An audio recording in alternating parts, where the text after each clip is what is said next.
시간에는 특별자산 펀드에 대해서 말씀드리도록 하겠습니다.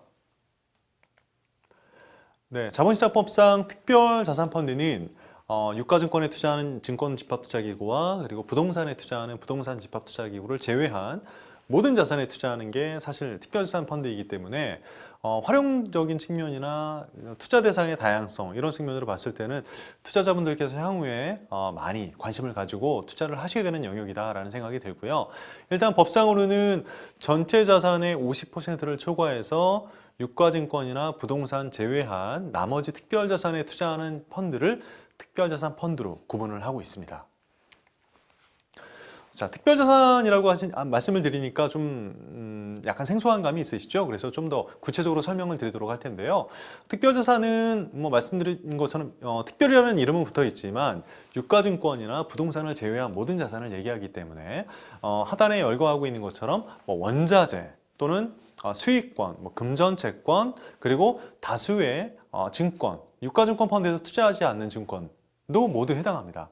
뭐 예를 들면요, 최근에 국내 시장에서 나왔던 펀드 중에서 가장 좀 와닿을 만한 펀드가 뭐 한우 펀드, 또는 금 펀드, 또는 최근에 뭐 굉장히 엔터테인먼트 관련 산업들이 굉장히 많이 뜨고 있잖아요. 근데 엔터테인먼트 관련된 산업에 투자하는, 뭐 예를 들면 특정한 가수를 키운다거나 또는 영화를 제작하는 데 사용되는 그런 이러한 자금을 조달하기 위해서 펀드가 조성되고 있고, 이런 것들을 모두 특별자산 펀드다라고 얘기를 할 수 있는 부분입니다. 그래서 뭐 최근에 많이 투자하는 것처럼 시장이 좀 변동성이 커질 때 금펀드를 투자하는 것도 좋은 전략이 될 수 있겠고, 또는 특정한 엔터테인먼트 사업에 투자하는, 또는 특정한 예술품에 투자하는 이러한 것들에 투자하는 것들이 최근에 제3의 영역으로 투자자분들께 새로운 수익원으로 지금 등장하고 있는 그런 특별자산 펀드의 유형이다라고 보시면 될 것 같습니다.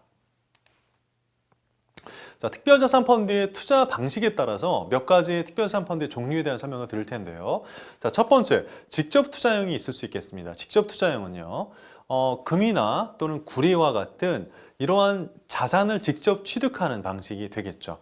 또는 이러한 원자재 외에도요, 최근에는 어떤 아트페어라든가 이런 데 가서 투자자가 투자한 자금을 가지고 직접 예술품을 구입해서 예술품의 가치가 향후에 올라갔을 때 매각을 통해서 수익을 안겨드리는 그러한 형태의 특별자산 펀드도 많이 나오고 있는데요. 이런 것들을 모두 통칭해서 직접 투자형 특별자산 펀드다라고 얘기를 드릴 수 있습니다. 그래서 이 특별자산 펀드는 자금을 받아서 펀드가 조성이 되면 이 자금을 가지고 실제로 실물이나 또는 특정한 프로젝트나 어떤 자산을 매입해서 매매 차익을 가져갈 수 있게 드리는 거고요.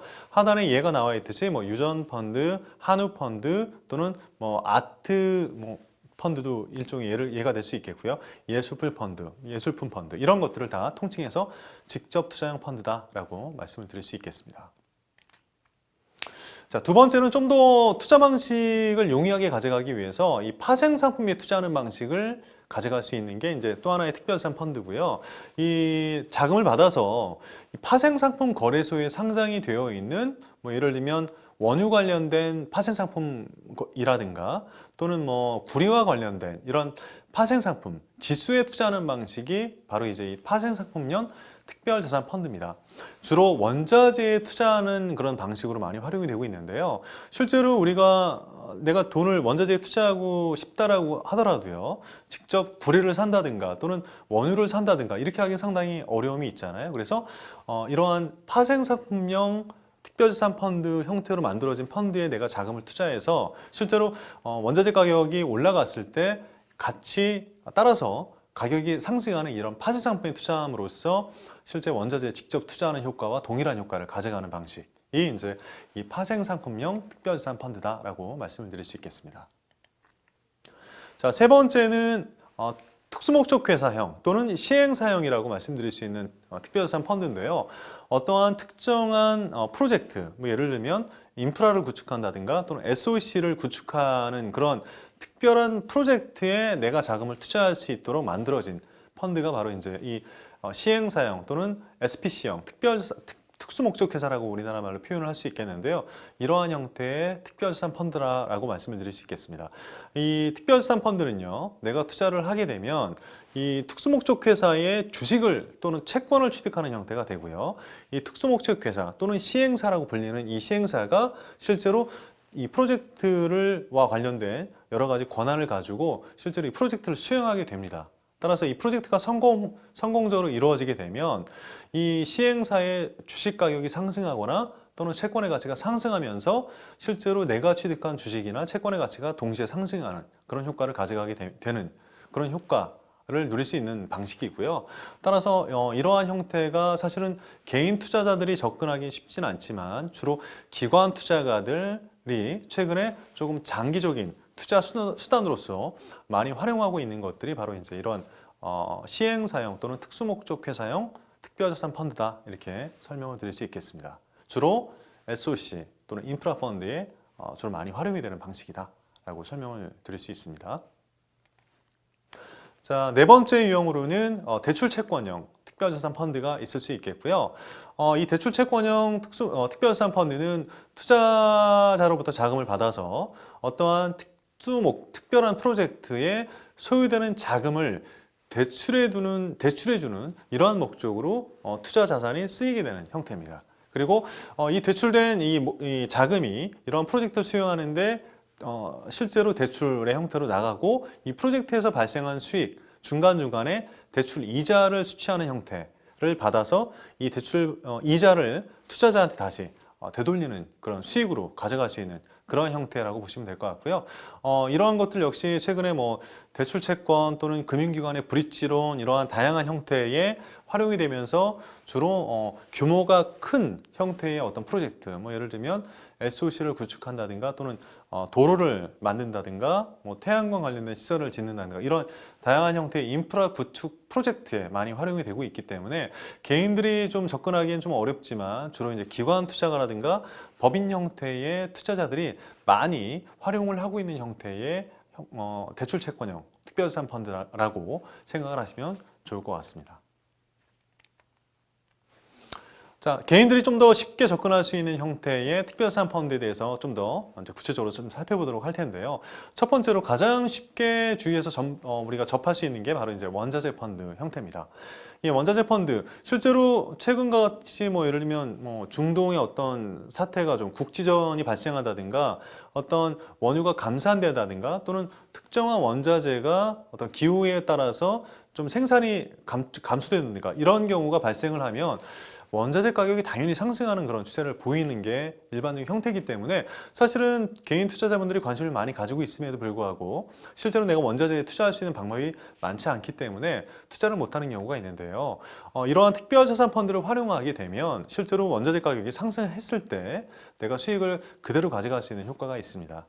자, 특별자산 펀드에서 투자하는 원자재 펀드는 두 가지 크게 형태가 있는데요. 첫 번째는 직접 투자하는 방식. 그래서 예를 들면 금이나 구리 같은 이러한 원자재를 내가 투자한 자금을 가지고 펀드에서 직접 사서 가지고 있다가 향후 가치가 올라갔을 때 팔아서 수익을 내는 형태가 있는데요. 사실 이런 직접 투자형 같은 경우는 가치가 큰 원자재의 경우에 국한된다라고 보시면 됩니다. 금이나 뭐 은 같은 경우가 되겠죠.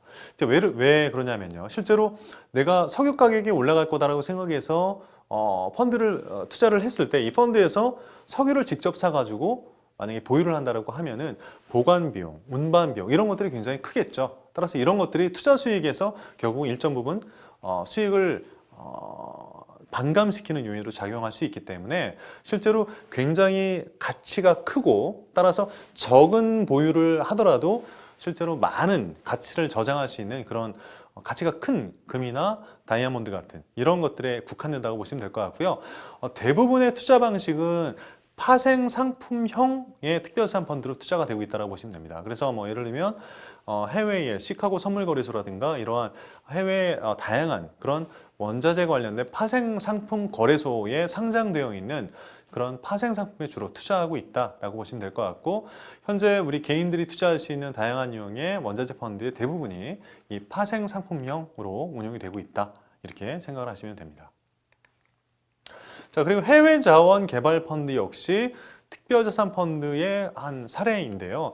우리나라 같은 경우는 이제 부존 자원이 좀 빈약하다 보니까 과거부터 현재까지 해외 자원을 개발하는 또는 해외 유전 개발하는 해외 또는 광구를 개발하는 이런 데에 투자되고 있는 그런 자금이 좀 많이 소요가 되고 있는데 사실은 국가에서 이런 자금을 전액 조달한다든가 또는 특정 회사에서 조달해서 하는 경우도 많지만 이러한 다수의 투자자로부터 펀드를 조성해 가지고 실제 해외 자원을 개발하는 경우도 굉장히 많았습니다. 그리고 정부에서는 이런 해외 자원 개발 사업을 하기 위해서 조성된 펀드에 여러 가지 다양한 혜택을 부여하기도 했었습니다. 지금은 없어졌지만 불과 몇 년 전까지만 하더라도 이런 해외 자원 개발 펀드에는 세제 혜택 그리고 사업의 리스크가 다소 있기 때문에 보험을 가입해서 실제로 프로젝트가 실패하더라도 투자한 투자자들의 자금은 일정 수준까지는 원금 보존이 이루어질 수 있도록 하는 그러한 다양한 혜택을 부여를 했었고요. 자, 이런 것들이 국내에서는 최근에 원유 시추권에 투자하는 펀드라든가 또는 니켈 광산 광업권에 투자하는 펀드로 출시가 된 경우가 최근에 있었다라고 보시면 될 것 같고요. 자, 그리고 SOC나 인프라 사업에 투자하는 펀드 역시 개인들도 역시 최근에는 투자를 할 수 있는 범위가 점점 넓어지고 있죠. 그래서 실제로 도로나 항만 사업이라든가 태양광 이런 것들에 투자하는 그러한 SOC 인프라 펀드가 최근에 나오고 있고요. 다만 이러한 경우는 좀 유의하셔야 될 게 이러한 사업에 소요되는 기간이 꽤 길기 때문에 이러한 펀드는 만기가 좀 꽤 길다라는 부분 참고를 하셔야 될 것 같습니다. 다만 최근에 우리나라에서 30년 만기 국채가 많이 판매가 됐었던 그런 경험이 있는데 그럴 정도로 향후에 저금리 추세가 이어질 걸로 예상되는 그런 상황이기 때문에 투자자분들께서 좀 내가 투자 기간이 좀 장기간 소요가 되더라도 조금 안정적인 수익원을 갖고 가고 싶다라고 했을 때 활용해 볼 수 있는 수단으로 SOC나 인프라 특별자산 펀드를 활용하시면 좋지 않을까 생각이 됩니다. 자, 기타 최근에는 다양한 특별자산에 투자하는 펀드가 많이 나오고 있는데요. 사례를 들면 최근에 와인 굉장히 선호도가 높은데요. 와인에 투자하는 펀드, 또 말씀드린 것처럼 엔터테인먼트와 관련해서 영화 관련 산업에 투자하거나 또는 특정한 예술품에 투자하는 펀드, 그리고 또 지적재산권에 투자하는 펀드와 같이 다양한 특별자산에 투자하는 그런 펀드들이 많이 출시가 되고 있고요. 오히려 최근 같은 경우는 이러한 내가 좋아하는 또는 내가 좀 매니아라고 생각되는 이러한 영역에 투자해서 수익을 내는 그러한 펀드에 투자함으로써 조금 더 투자에 따른 수익과 재미를 함께 가져갈 수 있는 그런 특별자산 펀드에 좀 관심을 기울이시는 게 필요하지 않을까라는 생각이 듭니다. 네, 여기까지 말씀드렸고요. 이번 시간에는 특별자산 펀드에 대한 말씀을 드렸습니다. 감사합니다.